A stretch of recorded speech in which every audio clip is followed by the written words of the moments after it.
नमस्कार दोस्तों, गार्डन ज्ञान चैनल में आप सभी का स्वागत करता हूं। आज मैं आपके लिए लाया हूं गुलदाउदी और उसके वैरायटीज़। मैं दोस्तों इस साल कौन कौन से वैरायटी लगाया हूं और टोटल मैं दिखाऊंगा आपको 20 के आसपास वैरायटी और उनके बारे में बताऊंगा भी, जानकारी भी दूंगा। तो देरी ना करते हुए आइए वीडियो को शुरू करते हैं। पहला दिखाऊंगा मैं आपको, देखिए ऑरेंज। ऑरेंज का ये मिनी वैरायटी है दोस्तों, और फूल का साइज छोटा आता है लेकिन फूल बहुत ज़्यादा आता है। और ये सबसे पहले खिलने वाला वैरायटी होता है। मेरे गार्डन में जितना भी गुलदाउदी रहता है दोस्तों, ये सबसे पहले खिल जाता है और इसको बहुत इजीली आप बचा सकते हो और मदर प्लांट के तरह रख सकते हो। कुछ कुछ वैरायटी दोस्तों बचाना मुश्किल होता है बारिश के महीने में, लेकिन ये वैरायटी आपका बच जाएगा और बहुत इजी टू केयर है, बिगिनर्स भी लगा सकता है इसे।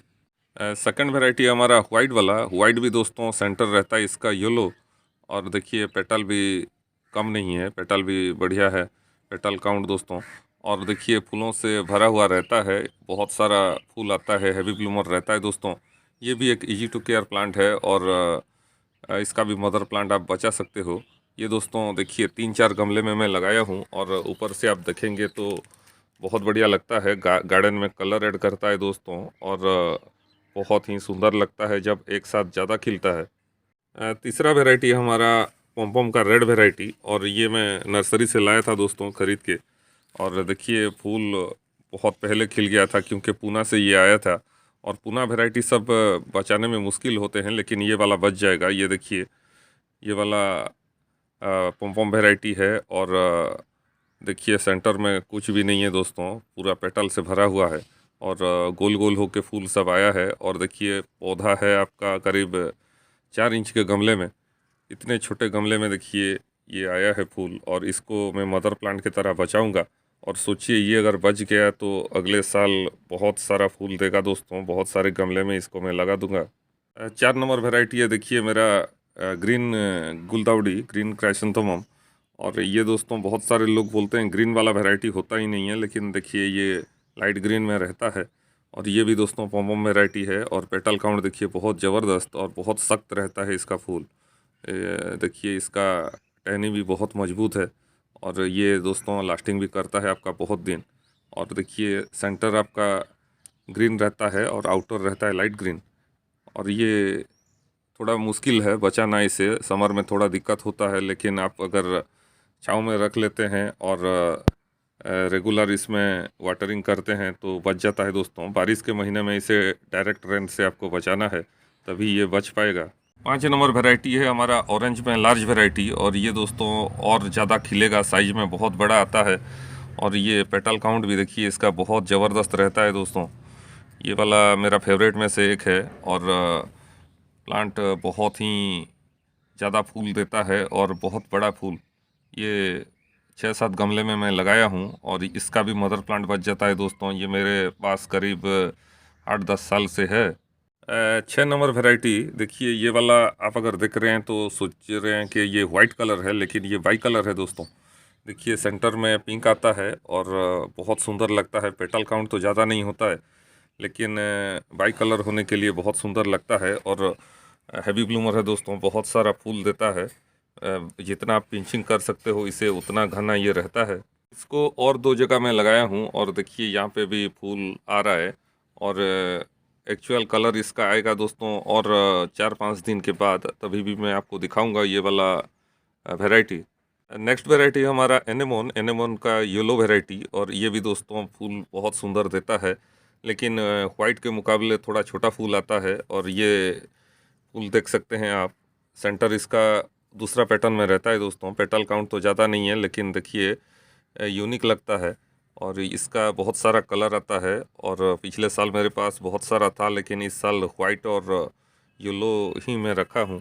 ये देखिए दूर से दिखाता हूँ आपको, बहुत सुंदर लगता है और हैवी ब्लूमर रहता है दोस्तों। इससे आप मदर प्लांट की तरह बचा सकते हैं। और एक वैरायटी दिखा रहा हूँ आपको, ये देखिए ये येलो का लार्ज वैरायटी है, और ये बहुत सुंदर लगता है दोस्तों। जो मैं ऑरेंज आपको दिखाया था उसका येलो बोल सकते हैं। और काफ़ी हाइट में ये खिलता है, और प्लांट बड़ा होने पर ही फूल देता है, छोटे हाइट में ये फूल नहीं देता है दोस्तों। और इसका पेटल काउंट अगर आप देखेंगे तो बहुत ज़बरदस्त है, और सेंटर तक ये खिलता हुआ आएगा।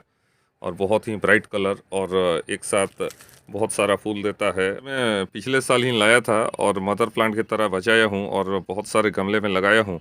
ये दोस्तों बहुत इम्प्रेस किया है ये वैरायटी मुझे। आपको ये वैरायटी कैसा लगा ज़रूर कमेंट करके बताइएगा। नेक्स्ट देखिए और एक वैरायटी है आपका ग्रीन और येलो कलर में बोल सकते हैं। ये दोस्तों एक यूनिक प्लांट लगा मुझे और पेटल भी देखिए इसका बहुत सुंदर है, प्लास्टिक जैसा ही आपको दिख रहा होगा। और ये खिला हुआ करीब 15-20 दिन हो गया है। अर्ली ब्लूम वैरायटी है और ये भी मैं ख़रीद के लाया हूँ और इसका बता नहीं सकता हूँ मदर प्लांट बचेगा या नहीं। और देखते हैं, इसे कोशिश करते हैं बचाने के लिए। और शॉर्ट हाइट में फूल दे रहा है, पूना वैरायटी जैसा ही लग रहा है मुझे। और इसको दोस्तों अगर कंटिन्यू कर पाया तो अगले साल बहुत बढ़िया ये रिजल्ट देगा। नेक्स्ट गुलदाउदी है हमारा, देखिए रेड वाला, रेड का ये भी पॉम वैरायटी है और थोड़ा हाइट में फूल दे रहा है। और प्लांट को आप घना नहीं कर सकते हो, ज़्यादा हाइट में आ रहा है। और कलर के लिए मुझे अच्छा लगा, डीप रेड है दोस्तों। मेरे पास जो रेड था उसके सेंटर में येलो आ रहा था, लेकिन ये वाला रेड देखिए सेंटर भी इसका भरा हुआ है पेटल से। और प्लांट उतना तेज़ी से ग्रो नहीं कर पा रहा है, तो देखते हैं ये वैरायटी अगले साल में रखूँगा या नहीं। मैं दोस्तों आपको क्यों बता रहा हूँ ये मदर प्लांट आप रख सकते हैं और नहीं रख सकते हैं, क्योंकि देखिए पूना वैरायटी सब मदर प्लांट बचाना मुश्किल होता है और कोलकाता वैरायटी सब मदर प्लांट आप रख सकते हैं, बच सकता है। और पूना का क्लाइमेट के लिए भी कुछ कुछ पौधा मर जाता है यहाँ पे जब आता है। और कोलकाता में अगर पूना वैरायटी भी लगा हुआ है और वो आपके पास आता है तो वो भी बच जाता है दोस्तों। ये देखिए ऑरेंज का वैरायटी। और ये पहले जो वीडियो में दिखाया था वही वाला है, लेकिन यहाँ पे देखिए और सुंदर फूल आया है। और देखिए बहुत ही वाइब्रेंट कलर में है। यहाँ पे दोस्तों एनेमोन का वाइट, और इसमें भी देखिए फ्लावरिंग हो रहा है, हालांकि आधा बर्ड्स खिला नहीं है। और ये भी साइज में बहुत बड़ा देता है और पेटल भी हैवी रहता है। येलो में जो दिखाया था एनेमोन का, ये उसका वाइट है। और ये भी दोस्तों काफ़ी हाइट में आ गया है, करीब आपका 2.5 फीट हाइट में। और सीमेंट के पॉट में मैं लगाया हूँ जो 14 इंच का पॉट रहता है। और इसके लिए बालू मिट्टी और गोबर का खाद बहुत बढ़िया रहता है, और वर्मी कंपोस्ट अगर आप मिलाते हैं तो और भी अच्छा है। तो गुलदाउदी का पॉटिंग मीडिया बहुत अच्छा रहना चाहिए, इसका रूट सॉफ्ट रहता है और रूट ग्रोथ जितना अच्छा आएगा उतना बढ़िया फूल दोस्तों। यहाँ पे देखिए पिंक का 2-3 वैरायटी है, लेकिन ये वाला पहले खिला है और इसका भी पेटल बहुत हैवी रहता है। और ये बहुत स्ट्रॉन्ग प्लांट है दोस्तों, ये बहुत तेज़ी से बढ़ता है। और इस साल इसको मैं 4-5 गमले में लगाया हूँ और फूल खिला नहीं है, खिलने पर आपको पता चलता बहुत साइज में अच्छा, और पेटल काउंट भी बहुत सुंदर आता है इसका। और दोस्तों एफिड्स थोड़ा लगते हैं गुलदाउदी में, एफिड्स अगर लगते हैं तो आप सुपर सोनाटा या फिर इमिडा का लाइट डोज स्प्रे कर सकते हैं, ज़्यादा हार्ड डोज देना नहीं है आपको। यहाँ पे है देखिए और एक लाल वैरायटी, और लाल में ये छोटा वैरायटी है दोस्तों, और इसे आप जितना चाहे उतना घना कर सकते हैं। और देखिए एक ही प्लांट है मेरे पास, और एक प्लांट देखिए कितना घना हो गया है। और ये दोस्तों सीमेंट के पॉट में लगा हुआ है, बड़ा सा पॉट में लिया हूँ। और इसको लगाया था करीब आपका जुलाई में, तो जुलाई से देखिए पिंचिंग करते करते इतना घना हो गया है। और ये बहुत सुंदर लगेगा जब एक साथ ये खिलेगा। तो देखा दोस्तों आपने गुलदाउदी के कुछ वैरायटी, और 8-10 वैरायटी मैं अगले वीडियो में लाऊंगा, क्योंकि सब में फूल आया नहीं है। तो आज का वीडियो आपको अगर इन्फॉर्मेटिव लगा है तो लाइक कीजिएगा, और चैनल पे नए हैं तो सब्सक्राइब कीजिएगा। फिर मिलते हैं और एक नए वीडियो में नई जानकारी के साथ, नए पौधों के साथ। नमस्कार।